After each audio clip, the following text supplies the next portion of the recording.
This is problem number 3 from the 2012 AP Calculus exam. The same problem was used at the same position in both the AB and BC exams. We're given that this graph that I've sketched is straight line segments, with the exception that this is a semicircle with a radius of 1 centered at the origin.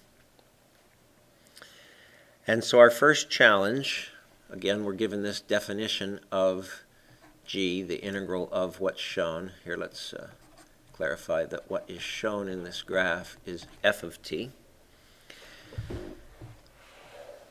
or f of x, it doesn't matter, f of the independent variable along the horizontal axis.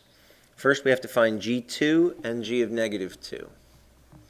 So g2 is simply the integral from 1 to 2 of f of x dx. And we can see that that takes up a very modest amount of space, the little area I've outlined there.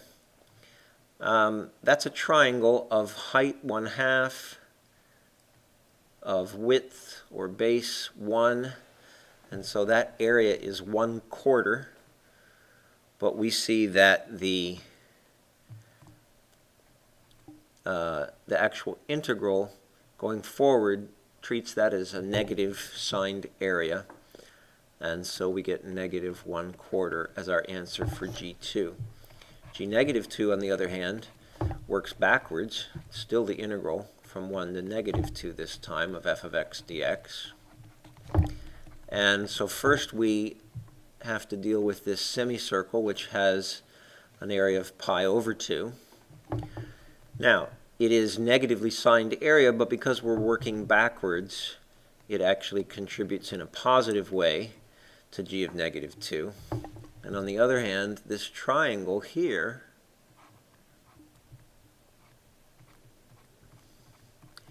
it's positive signed area, a height of 3, a width of 1, so an area of 3/2. But because we're working backwards, we're integrating it from right to left, it contributes in a negative way to the area. So that takes care of A. On to B, where we have to find the value of g prime of negative 3 and g double prime of negative 3. Again, by the fundamental theorem, or if they don't exist, I'm sorry, the problem states if they don't exist, then state that, and I guess with some explanation. Well, g prime of negative 3 is the same as f of negative 3, and we can just read that off from the graph. F of negative 3 looks like it would be a height of 2. There's f of negative 3 right there. Now the question is, what is g double prime? Well, g double prime is the g double prime of negative 3 is the same as f prime of negative 3 by the fundamental theorem of calculus. And we can read that off as the slope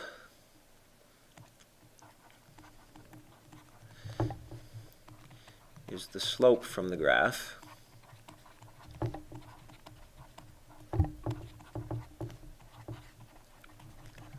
Which we read at that point. And that slope is found by calculating 3 minus 1 over negative 2 minus negative 4. That's going to give us a slope of 2 over 2, or 1. Okay? So, g double prime, negative 3 equals 1, and I think that's sufficient for part B. Okay, now we have to find where does G have a horizontal tangent line?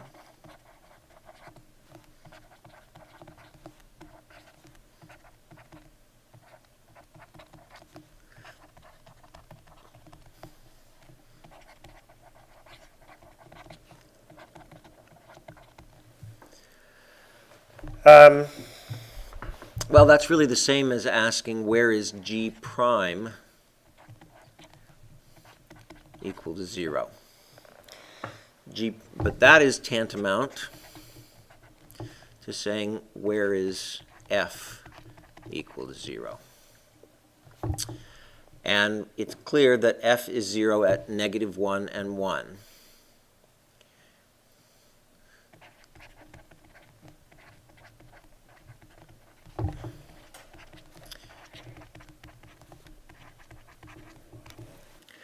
So we need to find now where at both of these points, x equals -1 and x equals 1,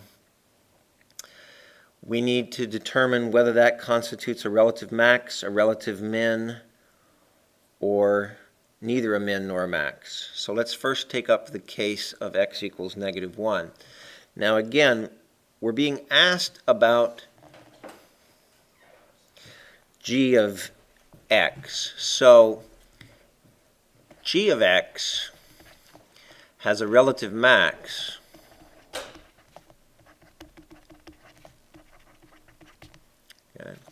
when, as we move left to right,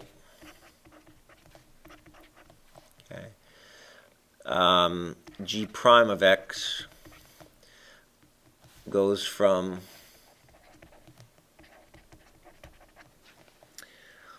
positive to negative.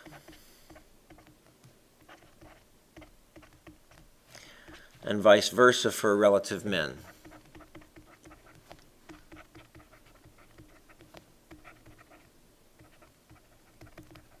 Okay? And what we see is that at -1, since g prime of x is the same as f of x, clearly at -1 we're going from positive to negative.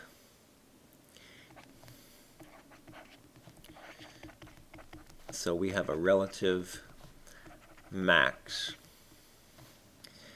Now at 1, okay, we are going from negative to negative.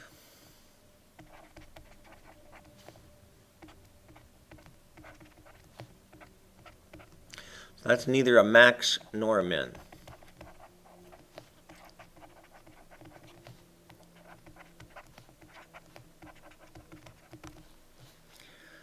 Finally, I hope we have just enough space to find a point of inflection. Well, a point of inflection is where g double prime of x changes sign.